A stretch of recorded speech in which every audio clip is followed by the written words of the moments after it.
तो चलिए आइए अब हम लोग पढ़ते हैं significance of principal of management. Principal of management का सिग्निफिकेंस क्या है, आइए ये देखते हैं। Management principles have considerable importance in all group efforts. जितना भी ग्रुप एफर्ट्स होगा उसमें मैनेजमेंट प्रिंसिपल का बहुत इंपॉर्टेंस होता है। Following are the points of importance as management principle. तो आइए मैनेजमेंट प्रिंसिपल्स का क्या क्या इंपॉर्टेंस होता है पॉइंट वाइज हम लोग समझेंगे। अब acts as a guide for research in management. Management के रिसर्च में गाइड का काम करता है ये। The principle so far developed can be tested in new situation and management practices can be made more effective. अब देखिए, जो नया नया सिचुएशन आएगा उसमें जो प्रिंसिपल्स है उसको टेस्ट किया जा सकेगा और जो मैनेजमेंट प्रैक्टिसेस होंगे उससे वो और ज़्यादा इफेक्टिव होगा। मान लो आप कुछ नया काम करना चाहते हो और आपको पता है कि मैनेजमेंट कैसे किया जाता है, तो उस चीज़ को आप जब वहाँ पे लागू करोगे तो आप देखोगे कि आपको बहुत आसानी हो रही है और बहुत फ़ायदा हो रहा है आपके बिजनेस को। For example, in earlier days workers were motivated by there remuneration, but now a days family health, education of the children etc. should be considered by the organization in order to motivate and retain the workers. अब देखिए, पहले क्या होता था, आप workers को अच्छा salary दीजिए, अच्छा वेजेस दीजिए, वर्कर खुश रहता था। लेकिन अब मॉडर्न बिजनेस में वर्कर्स के फैमिली हेल्थ इंश्योरेंस आप करवा सकते हो, उनके जो बच्चे हैं उनके पढ़ाई का खर्चा भी आप दीजिए। तो इससे क्या होता है कि वर्कर्स और ज़्यादा खुश होते हैं कि हाँ, इस कंपनी में मेरे को अपने साथ साथ अपने परिवार के लिए भी सुविधाएं मिल रही हैं, तो मैं यहीं पे रहूँगा और इस कंपनी में अच्छे से काम करूँगा। Improve understanding.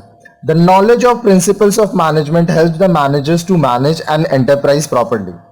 The principles of management help the managers for taking correct decisions.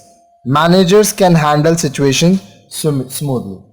अब देखिए, अगर आपका अंडरस्टैंडिंग अच्छा है तो क्या होगा कि जो मैनेजर होंगे वो पूरे बिजनेस को अच्छे से मैनेज कर पाएंगे, सही डिसीजंस ले पाएंगे, सिचुएशंस को आसानी से संभाल पाएंगे।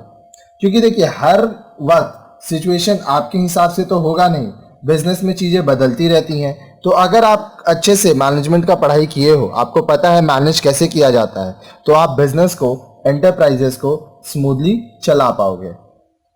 Identify the areas of training of managers. The principle of management helps in identifying the areas where the manager should be trained. अब देखिए, जो डिपार्टमेंट आपको मैनेज करना है उस डिपार्टमेंट के मैनेजमेंट का ट्रेनिंग आप लीजिएगा। तो प्रिंसिपल ऑफ मैनेजमेंट क्या बोलता है कि आप जहां काम कर रहे हो, जो चीज आपको मैनेज करना है उसके बारे में आप ट्रेनिंग लीजिए, उसके बारे में सीखिए। Acts as reference for managers. Principals act as reference for the managers and help to evaluate whether the decisions taken by him are appropriate and accurate. अब देखिए, मैनेजर्स बहुत सारे डिसीजंस लेते हैं, बहुत सारा काम करते हैं। तो प्रिंसिपल्स ऑफ मैनेजमेंट क्या कर रहा है, प्रिंसिपल्स का जो एक्ट्स है, जो नियम कानून है, वो ये बताते हैं कि वो काम को कितने अच्छे से कर रहा है, क्या वो सही से कर रहा है कि नहीं, एक्यूरेटली कर रहा है कि नहीं, ये सब चीज का भी ध्यान दिया जाता है। Increases efficiency. Principles are guidelines for managers for taking accurate decisions. Principles helps the managers for solving problems of an enterprises.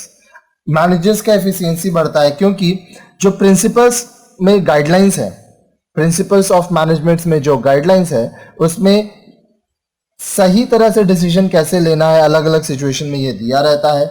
तो इससे क्या होता है कि मैनेजमेंट करने वाला जो है, जो मैनेजर है हमारा, वो आपके बिजनेस का बहुत सारा प्रॉब्लम्स सॉल्व कर लेता है।